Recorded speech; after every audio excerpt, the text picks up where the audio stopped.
Welcome back to Spotlight. I'm Edjuenka and I'm here with Mr. Harrigan. Mr. Harrigan, the tourism officer for the Sister Islands. Yeah. Yes, good to see you. How you doing? Cool. And Junior Tourism Minister Ms. Maya Bazar is here. It's the second time on Spotlight. Yeah, it's good to see you. Nice to see you again, Edju. And Brother Dylan Smith, who Yes, won the last year's table setting competition. Yes, sir. It's good to have you. Yes, Yeah, it is. just relax. Everything is going to be cool. First, I want to talk to you, brother. All right. Brother Harrigan. Let's talk. Junior chef competition is coming up when? The competition in Virgin Water, it runs simultaneously with the table setting competition. On Virgin Water, it will be on November 8th. Yeah. And the competitions for Tortola will be held on Peter Island on November 1st. So you're having two junior chef competitions? Yes. One in Virgin Gorda in Little Dix and one in Peter Island? Yes. Okay. And what's that going to consist of? Say that again, sorry? What is that going to consist of? The junior chef portion of it? The competition, yeah. Well, the competition, it's held on a Sunday, obviously, and the training for the kids will be done throughout the week. What they'll be learning is kitchen etiquette, from keeping their workstations clean. They'll be learning to prepare the meals that they'll be serving on the day of the competition. And it like I said, it works simultaneously with the table setting competition, because the junior chef participants will be preparing the meals that the table setting students will be serving. So, and how many junior chefs going to compete? The competition in Virgin Gorda will have 5, and because of the size of Peter Island's kitchen that we'll be using, that competition will have 3. And because it's the first one that they'll be doing as well, I think 3 works just fine for them. And where these junior chefs came from? What's their background? All in high school? All in high school. But the junior chef students, obviously, they have to be in the food and nutrition program and have a vested interest in the culinary arts. So we have a culinary arts program in the high school? I wasn't aware of that. Yeah, obviously they start learning from food and nutrition. That's what it's called when I was in high school, food and nutrition. And they start learning to cook and prepare and the whole 9 yards actually from in high school. And any of them come from HLSCC? We actually have the 2012 junior chef from Virgin Gorda. He actually is a second-year student in HLSCC's culinary program. And last year's junior chef winner, Radiance Modest, she will be attending HLSCC and be a part of their culinary program in the very near future. So what age you have to be a junior chef? Or is a junior chef somebody who has graduated from a chef program, or is a young person? It's high school. It's high school. Strictly high school. It's strictly high school. Okay. And you got a lot of young men participating, or is mostly young women? Yeah. Both the junior chef and the table setting, we get a pretty decent number of young men wanting to participate. You can tell Dylan won the table setting competition last year. I think he was one of maybe 10 young men that participated between both competitions. And what the parameters are for the table setting, the junior chef? I mean, how wide a scope these young people have to go through to compete in this arena? Well, we initially take the applications to the high schools, obviously. And then once the students show interest, of course, there's only a certain amount we can actually take. And I'll reference the competition in Virgin Gorda. We can take 25 for the table setting and then 5 for the junior chef. Now, last year, for the competition, we had a total of 60 students show interest. So what we did was 60 students? To be precise, it was 63. So what we did was ask the students to write a 100-word essay detailing why they want to be a part of the competition. Sadly, the number dropped in half because half the students didn't want to write the essay. But then it streamlined the process for us. And then we had this 30 students that we needed, and we trained them for a week. Both students immediately after high school, after school finishes, we pick them up, take them to Little Lakes Bay. The table setting students would be training with the food and beverage staff, on the wait staff outside, and then the junior chef participants would be in the kitchen with the chefs. So what's the attraction? We seem to be getting a lot of young people in those levels of the tourism industry now.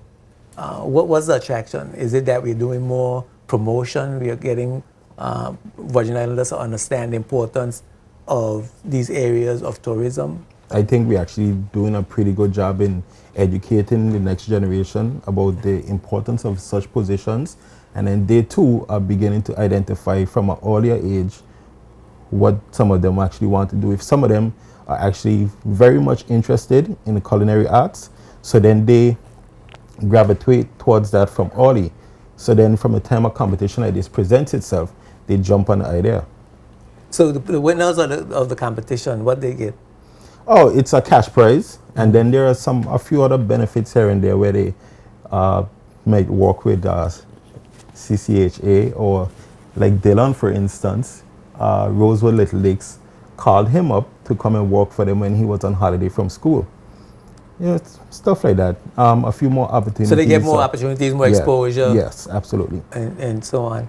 And forgive me for going past you, Maya, but I want to bring Dylan into the competition. What motivated you to be into a table setting competition? Well, my brother Lyndon was the first one to take part in table setting competition when it started, I think, and he won it. Mm-hmm. So now I just wanted to be like one of the family members to win it too, to prove that I could have won it also, and just to take part in it to see how it was.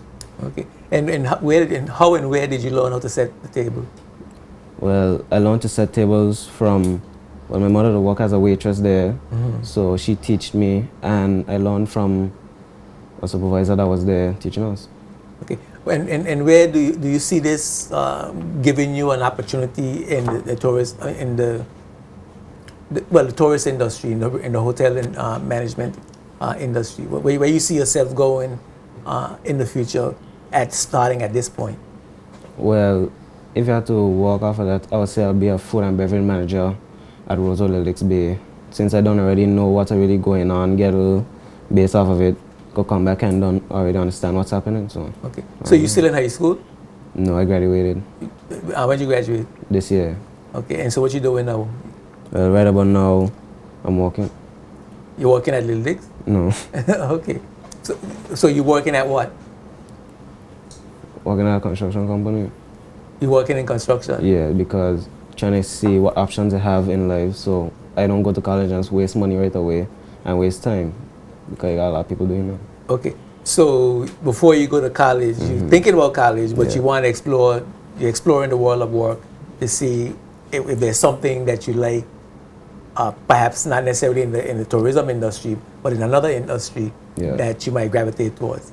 Yes, sir. Okay. So how you like the construction? Well, it's going well for me. People watch me and like, you work in construction? I'm like, yeah, nothing wrong with it. But it's all right. Okay. But you still have your mind on the tourism sector as well? Yeah, it's there. Is construction having a greater impact on you than the tourism field? Yeah. So you gravitating more towards construction? Yes, sir. Okay. And are you thinking about going how far in construction? Well, I wanted to be an on-site supervisor, mm-hmm. because it's just a nice feeling to just walk around and just watch everybody do their work and just know you managing everybody there. But everything good. I would like to be one. So you're what is that? What would you call it? A project manager, a construction engineer, yes, one of those type of fields. Yes, sir. Okay, cool. Ms. Junior Minister, Honorable Junior Minister. It has a nice ring to it, eh? Wow. It has a nice ring to it. Yeah, Honorable Junior Minister Maya Bazar. How are you doing? I've been good. Yeah. Ever since I won the competition, it's non-stop Work and play with the tourist board. What are you playing with the tourist board? I've been to a lot of places. Oh yeah. So how have you how had your well, it's not a reign, your tenure, your political career as junior minister, how has that been? Ever since I won the competition held on Tortola, I was given the 4-week internship by the tourist board, and I felt like I've learned so much after that experience. I've grown to know the different departments in the tourist board. I've grown to know the various people in the department at the tourist board, and I've grown to love them. They treat me like family, and I treat them the same. And I'm just more familiar with the tourism industry now. So what do you do physically or mentally? What do you do for tourism? You just learn. What have you learned? I've learned to always have connections. I remember this one day, I went on a photo shoot with the film commissioner, and one of the personnel lost his bags. Natalie, my training coordinator, called the airport and she found the bags in the next 5 minutes. So I've learned that you have to be friends with anybody and everybody in order to please anybody and everybody. So you gotta be able to facilitate all the things that you want to Exactly. have done. Okay. And you're preparing to go away? Yes, October 20th to the 24th in Curacao. Okay. And what you gonna be doing there? Representing the BVI strongly. Yes. And how has what you've been doing prepare you for that competition? Well, on Tortola, we prepared 2 speeches and had a mystery question. But in Curacao, we will be only presenting 1 speech and along with a mystery question as well. So I've been practicing the speech here and there, but I've been mainly concentrating on getting that mystery question down pat. Okay. And so whatever they throw at you, you want to be able to You answer. gotta be able to answer it. Okay, I'm going to throw some stuff at you now. Okay.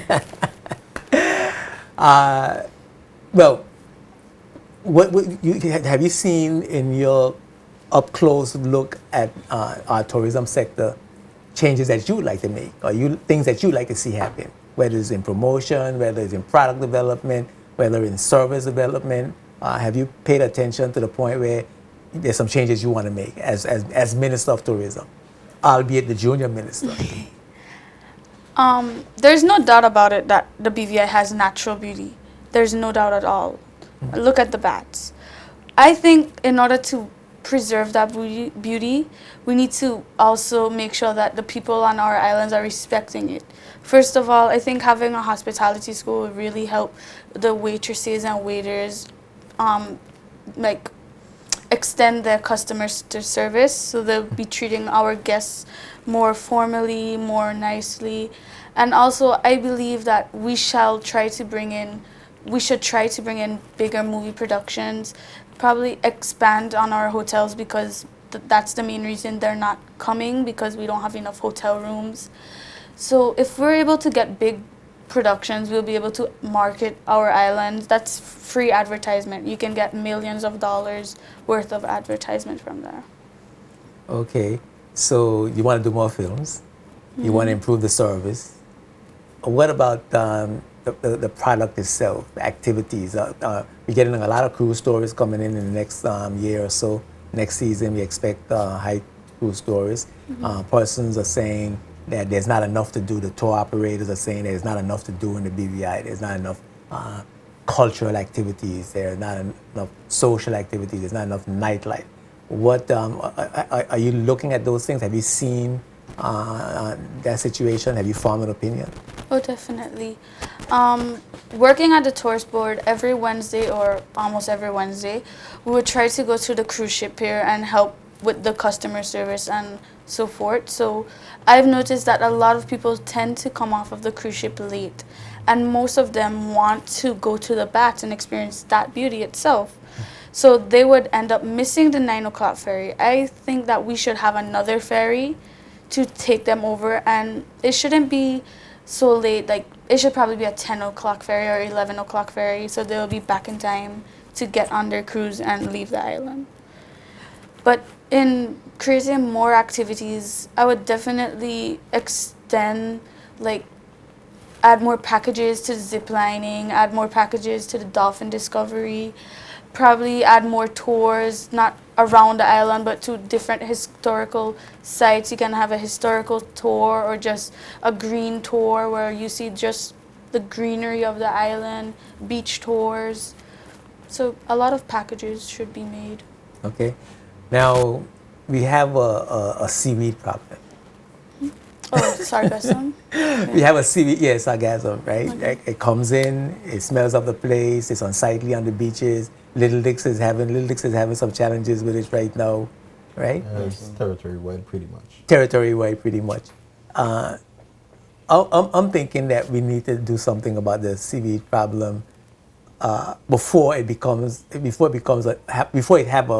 has a negative economic impact on our tourism industry. What's your view? Definitely. I think we should become more green. We should be more involved in keeping our environment clean, probably have beach cleanups, pick up litter that we see on the floor, have reusable trash, water jugs, trash cans that you can put aluminum, plastic, or even metal. I think we should really further make our people industrious instead of just throwing the litter on the floor. I think we should teach them and educate them that this bin is for plastics, this bin is for aluminum. They should not throw it in the ocean to destroy our sea life. They should also, for the sargassum, like I said, the beach cleanups. We have an environmental club, but that's nothing but, 15 children in a high school. I think we should extend it to the community and offer it to the community and let them actually participate in cleaning up the beaches. Okay. How about a paid cleanup crew? People paid to continually go around and monitor the beaches, monitor the environment, and clean up the environment. Well, if I may, I think there's opportunity with the sargassum influx for private individuals to create businesses, because this problem is not going to go away no time soon. So we need to turn it into an industry. Exactly. If I'm sure that and a lot of persons watching already know that this seaweed is an excellent fertilizer. Yeah, well, like I saw a documentary a few months back where a gentleman in Barbados, I saw it you as saw well. it too, Yeah. right? Was harvesting the sargassum Absolutely. and putting it through a process and bagging it at the end of the process into a fertilizer and Absolutely. was selling it like crazy. It just seemed to me they need a little more automation to make the production easier and efficient. I believe somebody here or several persons here can do that and create a business from it. One of the problems I have with the sargassum is it coming in to the beach. I would like to see it intercepted some point out in the ocean before it gets to the beach and create the smell. I think the smell, along with the sight, the smell is really a major problem. From what I've learned from conversations I've had with professionals, the scent comes mainly from when it's rolled up on the beach and it's not being allowed to decompose. If you check this out, if you look at the ones that's already dried, they don't have a scent. It's the one that's constantly being wet, not being allowed to decompose. That's the ones that have the scent. No, okay.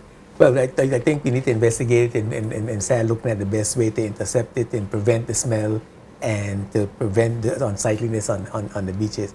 But I know I've gone further afield and any of you were prepared to go. So we're going to get back, because we run out before 9:30 o'clock. We're going to get back to the upcoming events, which is the junior chef competition that's going to be held on Peter Island on November 1st, junior chef and table setting, and again on Virgin Water on November 8th. the public invited. Absolutely. Does it have a cost? There, for the number of kids that will be participating, the number of table setting kids, mind you. Say we have 15 for Peter Island, there'll be 30 tickets available for parents, most likely, or anyone in the industry pretty much, to be able to sit and be solved by the kids. There'll also be a section for onlookers. Anyone can come, cheer on the kids, be quiet when necessary, and just to observe what is being going on, what is being done. So you could come to Little Digs and sit in on the competition. Absolutely, it's encouraged. And is there a cost? For that, no. So it's free. You get to taste the food. No. No. Only those persons that buy the tickets. only person that, okay, so you can buy a ticket if you want to taste the food. Absolutely. If you want to be solved, you buy that ticket. And so you could come for dinner. It's going to be in the evening. Lunch. I mean lunch. So you could come for lunch, buy a ticket, come for lunch, and eat the food that's being prepared in the competition. Yeah. And then the judges are coming from where? Industry professionals around the territory. Okay, that's cool.